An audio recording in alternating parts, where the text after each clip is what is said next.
So hello बच्चों, welcome back. ये अपना आखिरी सेशन है जेई मेन 2020 के चैप्टर वाइज सोल्यूशन का, राइट।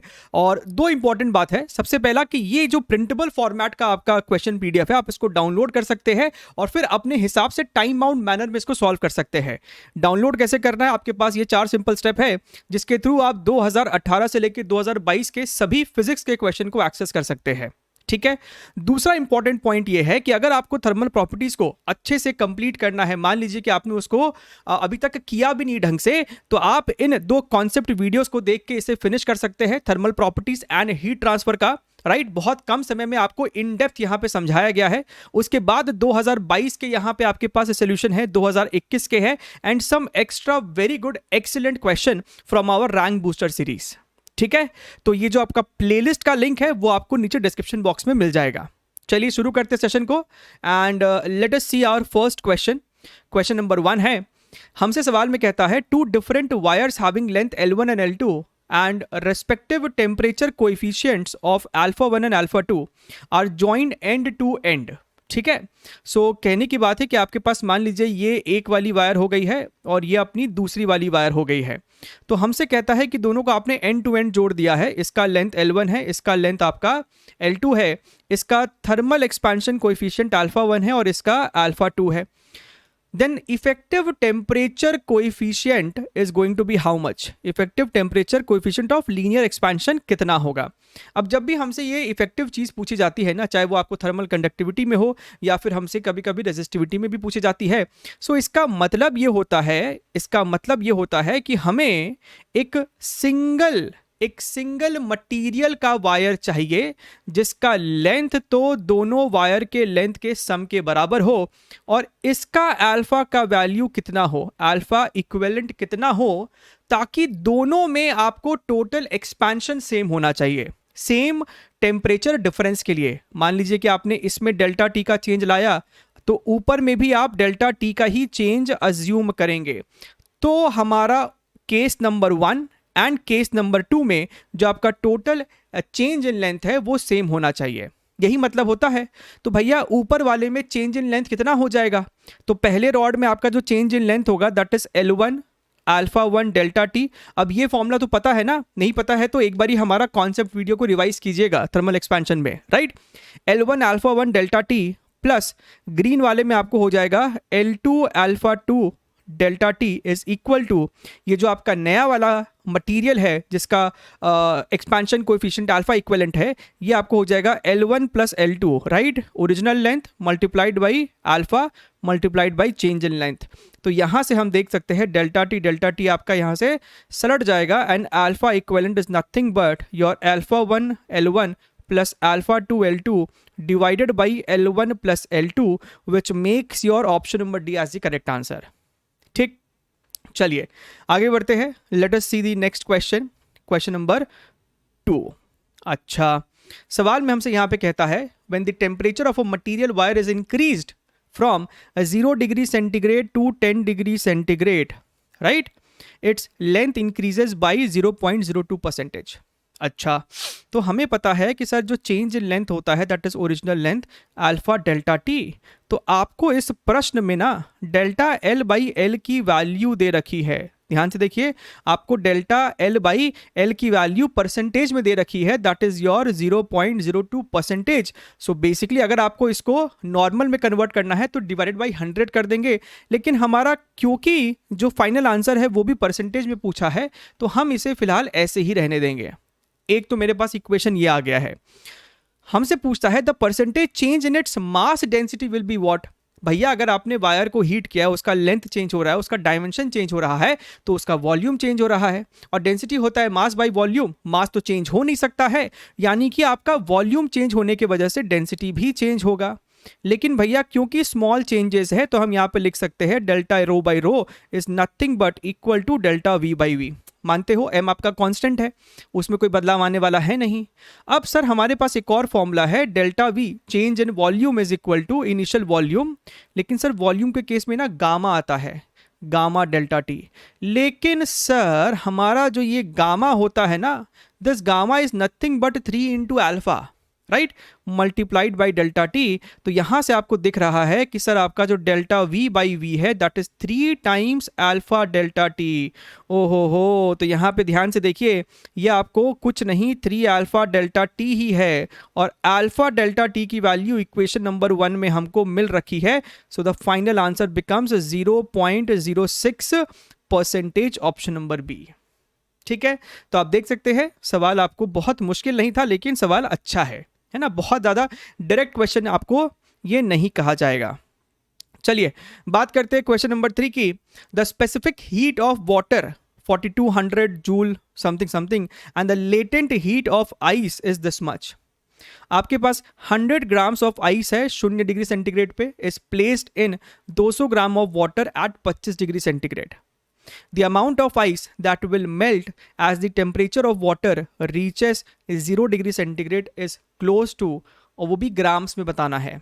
अच्छा, सो बेसिकली आपके पास यहाँ पे एक आइस का ब्लॉक है, आप ऐसा मान सकते हैं आपके पास आइस है जो कि आपको 100 ग्राम्स था एट 0 डिग्री सेंटीग्रेड। आपने इसमें मिक्स किया है, क्या मिक्स किया है सर? पानी मिक्स किया है ना, ब्लू से दिखा दिया इसको, पानी है ये बेचारा। तो आपने पानी मिक्स किया है जो कि है 200 ग्राम एट 25 डिग्री सेंटीग्रेड। हमसे पूछता है कि जब ये पानी आपका 0 डिग्री सेंटीग्रेड पे आया तो कितना बर्फ गल गया। ऑब्वियस सी बात है भाई, बर्फ तो गलेगा। क्यों सर? क्योंकि जब यही पानी आपका 0 डिग्री सेंटीग्रेड पे आ रहा है, इट इज लूजिंग टेम्परेचर, यानी कि इट इज लूजिंग हीट। तो सर कितना हीट लॉस किया है? ये हीट लॉस कितना हो जाएगा? That is your ms delta T. मान रहे हो? तो बस एक काम कीजिए, यहां पे आपका 200 ग्राम है तो इसको हम ऐसे 0.2 kgs, या फिर एक काम करते हैं इसको 200 ग्राम ही रहने देते हैं। क्यों? अभी समझ में आ जाएगा आपको। This is your 200 gram ms। तो हमारे पास यहाँ पे पानी को लेके दे रखा है 4200, राइट। अभी मत घबराइएगा कि सर ये तो किलोग्राम में है लेकिन इसको ग्राम में क्यों छोड़ दिया है, थोड़ा सा देर, right. Multiplied by change in temperature, तो 25 से 0 पे आया है, so 25 is the change in temperature. तो सर इतना हीट का लॉस हुआ है, और यही हीट कौन गेन कर लिया? यही हीट आइस गेन कर लिया है। तो आइस कितना मेल्ट हुआ होगा? तो मान लेते हैं कि m ग्राम, क्योंकि हम लोग आइस भी ग्राम्स में लेने वाले हैं, तो m ग्राम्स आपका आइस मान लेते हैं मेल्ट किया है, तो हम कह सकते हैं m into L is equal to यही वाला heat absorbed by the ice. Clear है? बस तो यहां से m is equal to capital Q की वैल्यू मेरे पास ऑलरेडी 200 है और यहां पे 200 ग्राम्स में है, यानी ये m भी ऑटोमेटिकली ग्राम्स में ही निकल के आ जाएगा। Multiplied by 4200 multiplied by 25 divided by this is your capital L, जिसकी वैल्यू हमको दे रखी है 3.4 multiplied by 10 to the power 5। अब इसको सॉल्व करना है, जो कि कोई बहुत मुश्किल टास्क नहीं है। आप इसको सॉल्व करेंगे, आपको ऑप्शन नंबर ए जो है वो आता दिखाई दे देगा, दैट इज 61.7 ग्राम्स। ठीक है, तो कैलोरीमेट्री का आपको ये एक काफी कॉमन और इजी वैरायटी का सवाल रहा। चलिए बात करते हैं क्वेश्चन नंबर 4 की। एक और कैलोरीमीटर के ऊपर सवाल है, ध्यान से देखिएगा। ये सारे कॉन्सेप्ट डिस्कस्ड है हमारे उस वीडियोस में। कैलोरीमीटर ऑफ वाटर इक्विवेलेंट 20 ग्राम। तो सर बेसिकली कैलोरीमीटर आपके पास एक वेसल है और हमसे कहता है कि ये जो वेसल है ना, इसका वाटर इक्विवेलेंट है 20 ग्राम। कहने का मतलब है कि आपका ये वेसल के जगह हम लोग 20 ग्राम पानी हमेशा अज्यूम किया करेंगे। सो ये this vessel is nothing but 20 grams water, 20 grams of water. और ये वेसल के अंदर पहले से ही आपको पानी मौजूद है। इस वेसल के अंदर आपको पहले से ही कितना 180 ग्राम पानी मौजूद है, प्रेजेंट है एट 25 डिग्री सेंटीग्रेड। ऐसा हमसे सवाल में कह रहा है। m grams of steam at 100 degree centigrade is mixed in it till the temperature of the mixture is 31 degree centigrade. ठीक, the value of m is close to, हमसे पूछ रहा है m की वैल्यू, आपको लेटेंट हीट ऑफ वाटर दिया हुआ है। सो बेसिकली वेपराइजेशन वाला आपको ये टर्म दे रखा है, स्पेसिफिक हीट ऑफ वाटर आपको दे रखा है, सब कुछ कैलोरीज में है। और यहाँ पे ध्यान से देखिएगा तो आपको ग्राम लिखा हुआ है और आपके पास यहाँ भी मासेस ग्राम में है, यानी कोई भी यूनिट को बदलने की जरूरत नहीं है।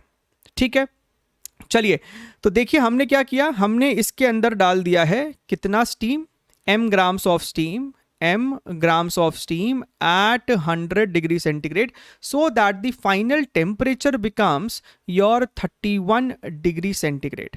ठीक है, अब आप खुद ही सोचिए, कोई हीट लूज किया होगा, कोई हीट गेन किया होगा, दोनों को बराबर कर देंगे हम लोग। यहाँ पे आपका स्टीम यहाँ पे हीट लूज किया है, तो बेसिकली ध्यान से देखिएगा, एक सेंटेंस में इक्वेशन को लिखा जा सकता है। जस्ट फॉलो मी केयरफुली, अगर आपको ज़्यादा एक्सपीरियंस नहीं है इन सवालों का तो।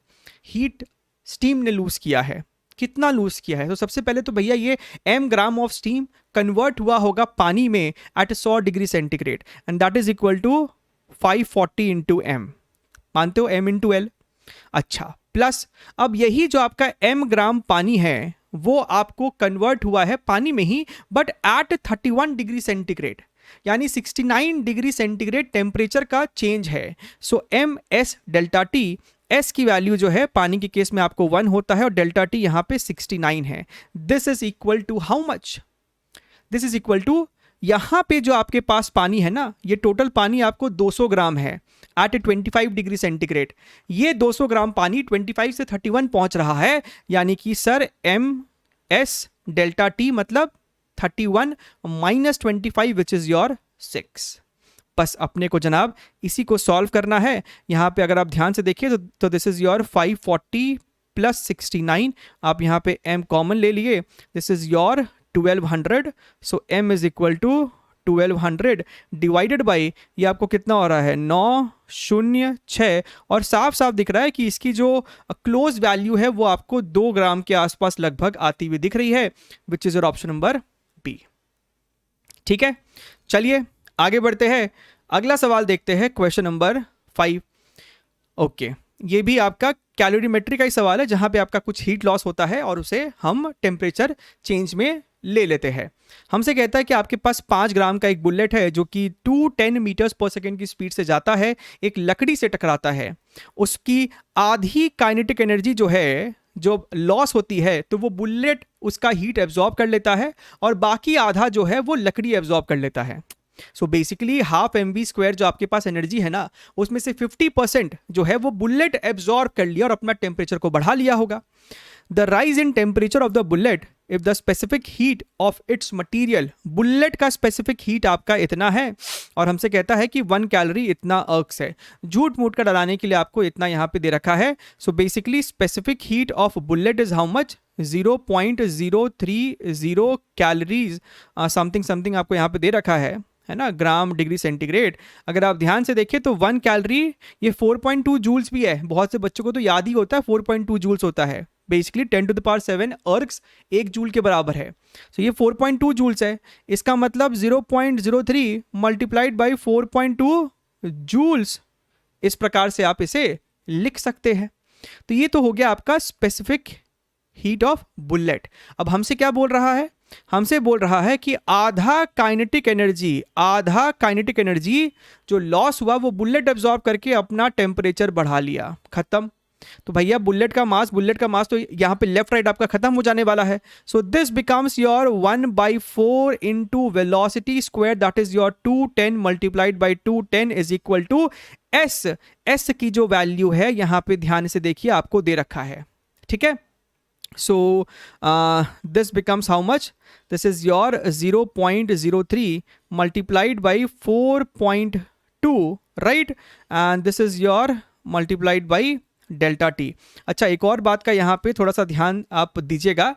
यहाँ पे जो है आपको this is your per ग्राम है ना, सो आपको इसको भी है ना किलोग्राम में कन्वर्ट करना पड़ेगा। सो ये कितना हो जाएगा? 0.03 मल्टीप्लाइड बाई 4.2 डिवाइडेड बाई, नीचे में आपका ग्राम है उसे किलोग्राम में कन्वर्ट करना, यानी 10⁻⁻3, तो 10⁻³ आपका ऊपर आ जाने वाला है।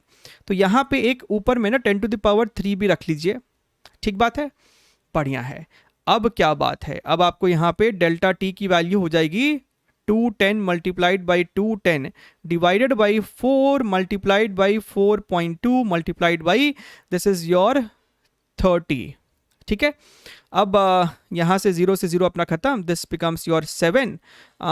इसको यहाँ से एक 10 ऊपर दे देते हैं, this becomes your 7 6 and what 3 2, this becomes your 370, this becomes your 5, right.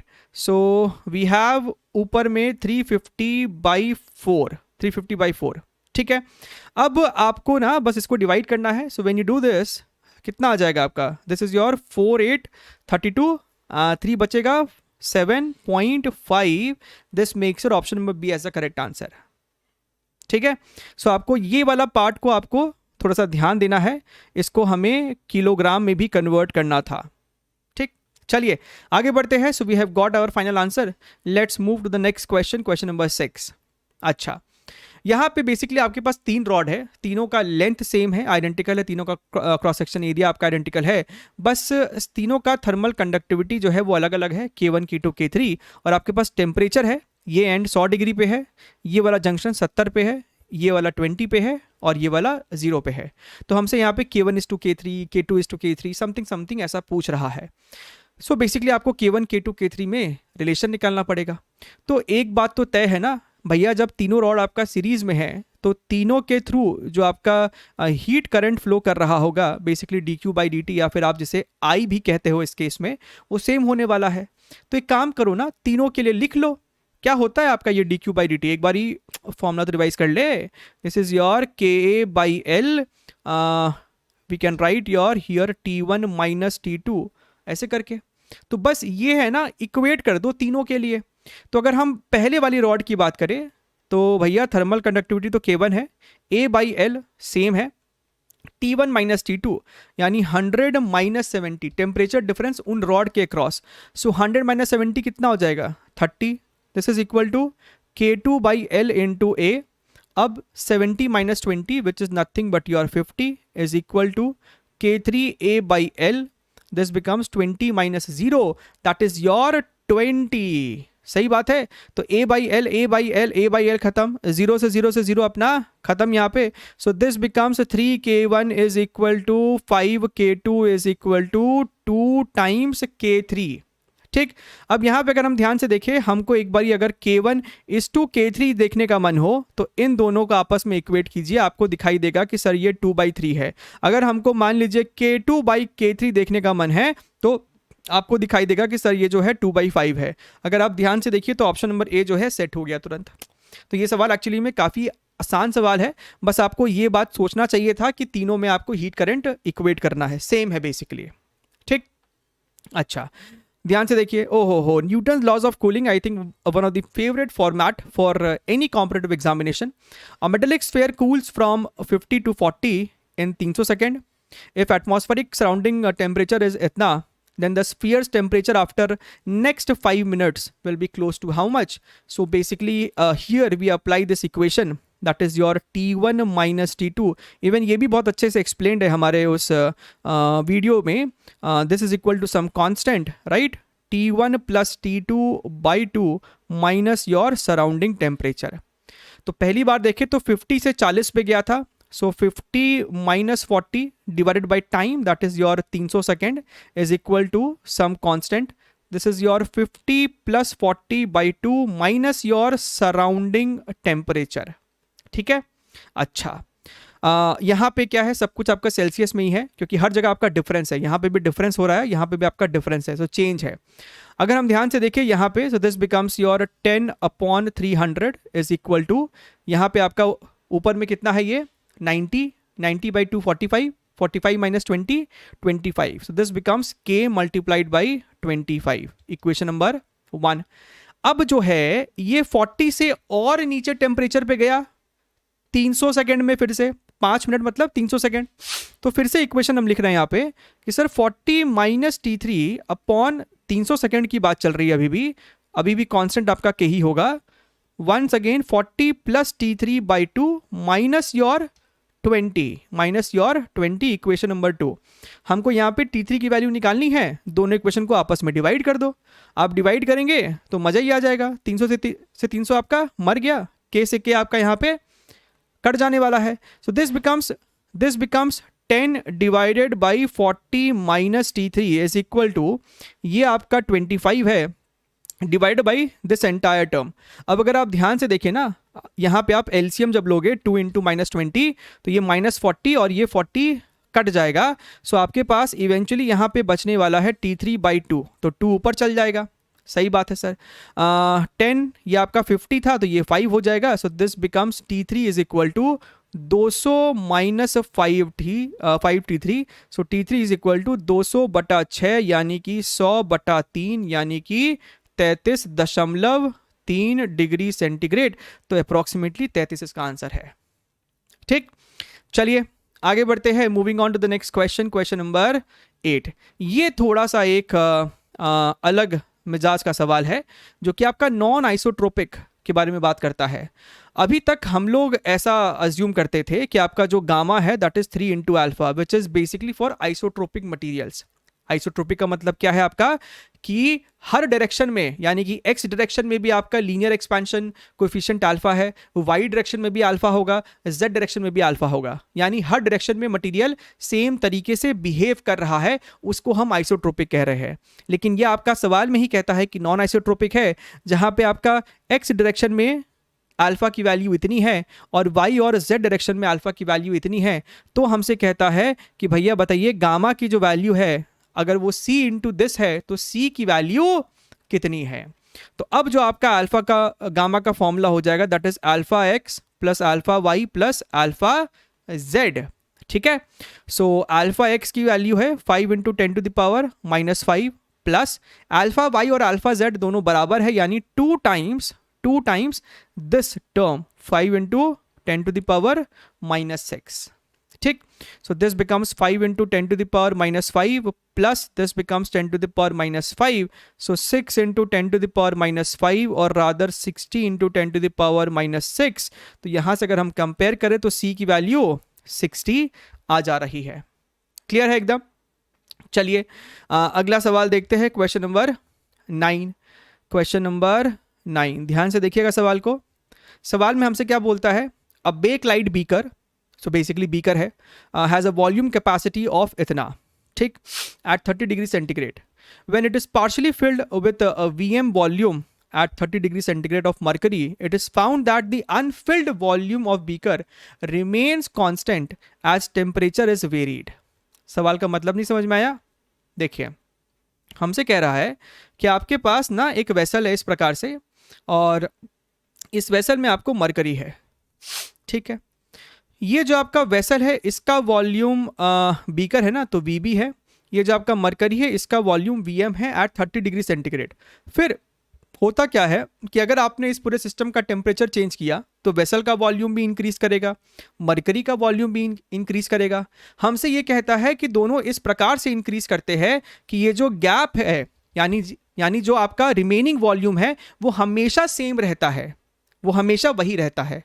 तो अगर आप बहुत अच्छे से सवाल को समझ रहे हैं तो आपको तुरंत क्लिक कर गया होगा कि भैया इसका मतलब ये है कि जितना चेंज इन वॉल्यूम बीकर का होता है उतना ही चेंज इन वॉल्यूम मरकरी का रहा होगा। वही तो होगा, तभी तो आपको डिफरेंस जो है हमेशा सेम रहता होगा। तो यहां पे हम लिख सकते हैं कि change in volume of beaker is always same as change in volume of mercury. अब change in volume of beaker का मतलब है बीकर का ये multiplied by gamma B delta T is equal to this is your VM gamma M, this is your delta T.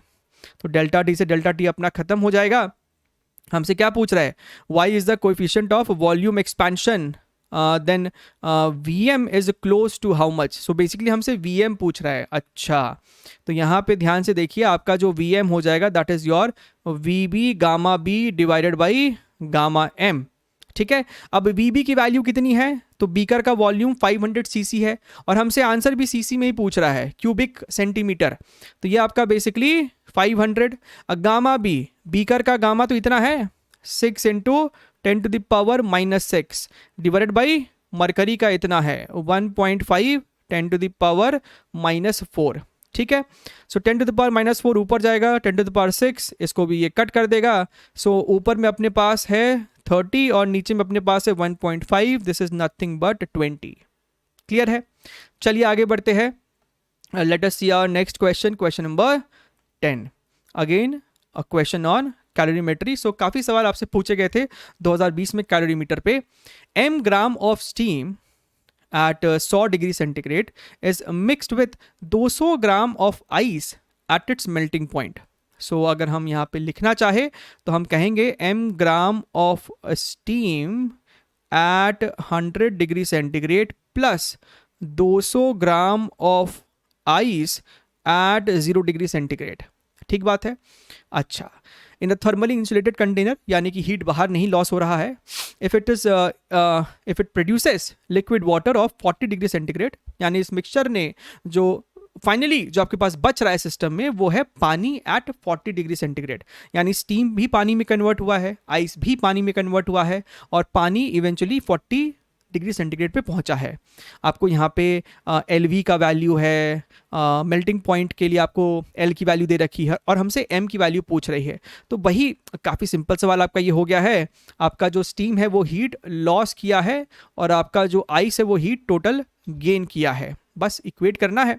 तो heat loss की बात करें तो भैया पहले तो आपको m ग्राम स्टीम पानी में कन्वर्ट हुआ था, सो m इंटू L लगाया, प्लस अब यही आपका m ग्राम जो पानी है, राइट, पानी का कैलोरीज में स्पेसिफिक हीट 1 होता है, सो m इंटू 1 इंटू आपका 100 डिग्री से वो 40 पे आया है यानी 60 का है, सो ms डेल्टा टी हो गया, इक्वल टू यहाँ पे आपका 200 ग्राम आइस, राइट, 200 इंटू 80 हो जाएगा।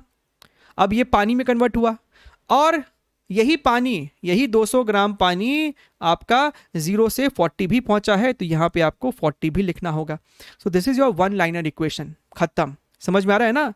ये इक्वेशन जो है ये जो है आपका m इंटू LF लिखा है मैंने, ये वाला मैंने आपका m इंटू LV लिखा है, ये वाला मैंने आपका ms डेल्टा टी लिखा है और ये वाला भी मैंने आपका ms delta t लिखा है। So be very very careful about the equations over here.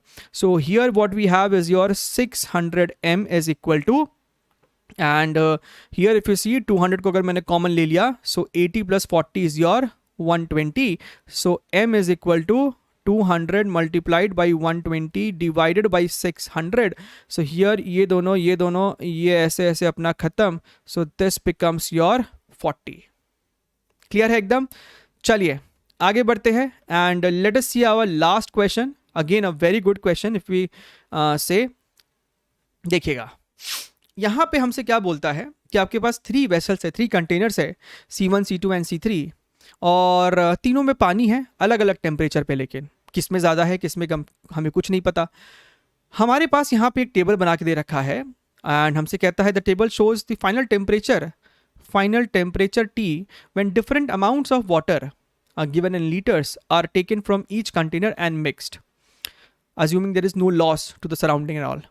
So कहता क्या है कि आपने कंटेनर 1 से 1 लीटर पानी उठाया, यहाँ से 2 लीटर, दोनों को मिक्स किया तो फाइनल टेम्परेचर 60 है। फिर यहाँ से 1 लीटर 2 लीटर फाइनल टेम्परेचर 30 है, फिर 2 लीटर 1 लीटर फाइनल टेम्परेचर 60 है। तो अगर तीनों में से 1-1 लीटर उठाया तो फाइनल टेम्परेचर क्या होगा? ठीक है। अब देखिए जनरली ऐसे सवालों में ना जहाँ पे आपको यही नहीं पता है कि किस आपने ये जो 2 मिक्स किया है कौन सा बड़ा था कौन सा छोटा है, तो हम एक बात लिख सकते हैं। क्या हम यहाँ पे एक बात लिख सकते हैं दैट जब आप मिक्सिंग करते हो ना, यहाँ पे ध्यान से देखिएगा, इन मिक्सिंग जब आपको कोई हीट लॉस सराउंडिंग में नहीं हो रहा है, यानी जो टोटल हीट चेंज होगा वो सिस्टम का 0 होना चाहिए, टोटल डेल्टा क्यू जो है वो 0 होना चाहिए। बात समझ में आ रही है? तो अगर हम पहले वाले के लिए इक्वेशन लिखें तो हम क्या लिखेंगे? हम यहाँ पे लिखेंगे, अच्छा 1 लीटर का मतलब हम यहाँ पे इसका मास m मान सकते हैं और 2 लीटर का मास है हम इसका मास 2m मान सकते हैं। बात तो क्लियर है? तो अगर हम पहली वाली की बात करें तो ms delta T plus ms delta T should be equal to 0। m है ना, पानी है तो s मान लेते हैं, डेल्टा टी। अब यहाँ पे जब डेल्टा टी लिखोगे ना तो हमेशा final temperature minus initial temperature लिखना, हमेशा final temperature minus initial temperature लिखना। हम लोग जब Q loss is equal to Q heat ऐसा इक्वेशन लिखते हैं तब हम लोग सिर्फ मैग्नीट्यूड लिखते हैं, हमें नहीं मतलब है कि हमने T final minus T initial किया है या T initial minus T final किया है, हम लोग वहां पे सिर्फ मैग्नीट्यूड लिखा कर रहे थे। अब यहां पे हम लोग क्या करेंगे, here you have to write final temperature जो कि यहाँ पे 60 है ना। अब वेसल 1 जो है उसका टेम्परेचर मान लीजिए θ1 है, इसमें टेम्परेचर θ2 है, इसका टेम्परेचर θt है। तो हम यहाँ पे बोलेंगे 60 माइनस θ1 प्लस, अब आपका टोटल मास 2m है, वेसल 2 से आपने 2 लीटर उठाया था, 2ms 60 minus θ2 is equal to 0। ठीक, तो यहाँ पे देखिए तो एम एस आपका जो है वो मर जाने वाला है। This is your 60 minus θ1, 120 minus 2 θ2 is equal to 0। So this becomes your how much, this becomes your θ1 plus 2 θ2 is equal to 180, equation number 1। ठीक है, अब बात करते हैं दूसरे की। तो दूसरे के केस में हमने सेकंड और थर्ड से उठाया है। सेकेंड से m लीटर है तो ms इंटू फाइनल टेम्परेचर 30 है, so 30 minus θ2 plus 2ms 30 minus θ3 is equal to 0। Again आपका ms तो निकल जाने वाला है, so 30 minus θ2 plus 60 minus 2 θ3 is equal to 0। So this becomes θ2 plus 2 θ3 is equal to 90, equation number 2। Right, and let us go for the third equation जहां पे पहले से 2 लीटर है और थर्ड वाले से 1 लीटर है। So this will become 2ms, final temperature 60 है तो 60 minus θ1 plus m into S 60 minus θ3 is equal to 0। So आपका ms तो सलट जाएगा यहाँ से। This is your 120 minus 2 θ1 plus 60 minus θ3 is equal to 0, implies ये आपको हो जाएगा 2 θ1 plus θ3 is equal to 180 degree, equation number 3।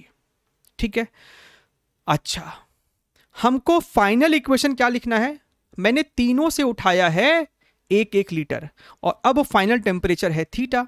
तो अब हम लोग यहाँ पे लिखने जा रहे हैं ms theta minus θ1 plus ms theta minus θ2 plus ms theta minus θ3 is equal to 0। तीनों से उठाया मैंने 1 लीटर और फाइनल टेम्परेचर क्या है, थीटा है, तो यहाँ पे लगा दिया मैंने, net heat exchange is going to be 0। तो यहाँ पे तो आप इक्वेशन को देखिए अगर, तो थीटा की जो वैल्यू आ रही है ना वो आनी चाहिए θ1 प्लस θ2 प्लस θ3 बाई 3। सो मुझे कुछ भी करके ना तीनों थीटा का सम्मिशन चाहिए, एडिशन चाहिए, वो देखिए मिल सकता है ना, मिल सकता है। देखिएगा कैसे मिलने वाला है। एक काम करते हैं, ये वाले पोर्शन को थोड़ा सा छिपा देते हैं, अपना काम इसका है नहीं। इक्वेशन नंबर 1, 2, 3 को ना ऐड करके देखते हैं, θ1 राइट और यहाँ पे 2 θ1, सो बेसिकली 3 θ1 प्लस 2 θ2 θ2, यहाँ पे तो है नहीं θ2, सो बेसिकली 3 θ2 प्लस आप देखोगे तो 3 θ3 आएगा और राइट साइड में 180 90 180 360 प्लस 90 आ रहा है विच इज योर 450। तो यहाँ पे अगर हम ध्यान से देखें तो θ1 plus θ2 plus θ3 is nothing but 150। तो ये 150 को अगर हम लोग यहाँ पे डाल दे तो 150 by 3, so this becomes your 50 and that is Indeed the correct answer. ठीक है, सो आई होप आपको ये सेशन बहुत अच्छे से समझ में आया है। सेशन को लाइक कर सकते हैं and please do complete all these question solving series, सबका लिंक आपको डिस्क्रिप्शन बॉक्स में है, क्योंकि जितना एफिशिएंटली आप सॉल्व करोगे उतना आप अपने ड्रीम रैंक तक पहुंच सकते हो। Take care, wish you best of luck.